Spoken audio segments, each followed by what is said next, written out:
Jenderal Polri temui celah Polda Jabar soal Pegi, nasib Kombes Surawan Ces di ujung tanduk. Permohonan gugatan pra-peradilan Pegi Setiawan dikabulkan PN Bandung pada Senin tanggal 8 Juli tahun 2024. Sebelumnya, ia ditetapkan Polda Jabar sebagai kasus pembunuhan Vina dan Eki di Cirebon tahun 2016. Hakim Tunggal, Eman Sulaiman, dalam putusannya menilai tidak ditemukan bukti satupun bahwa Pegi sebagai pelakunya.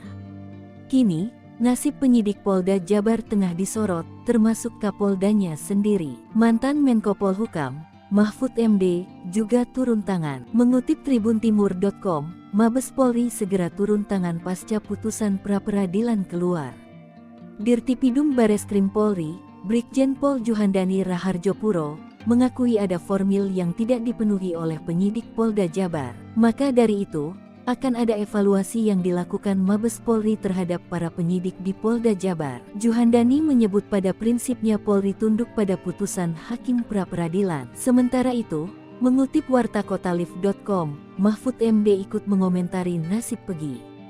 Putusan hakim dinilainya sudah sangat tepat. Pasalnya, penetapan tersangka Pegi Setiawan sedari awal memang sudah sangat dipaksakan seperti yang pernah diungkapkan sebelumnya, dia tidak bersalah. Maka dari itu Mahfud MD memberikan hormat kepada hakim yang berani jujur. Mahfud MD juga memuji para pengacara Pegi Setiawan yang gigih membela kliennya. Pun Mahfud MD memuji Polda Jawa Barat yang menerima keputusan hakim.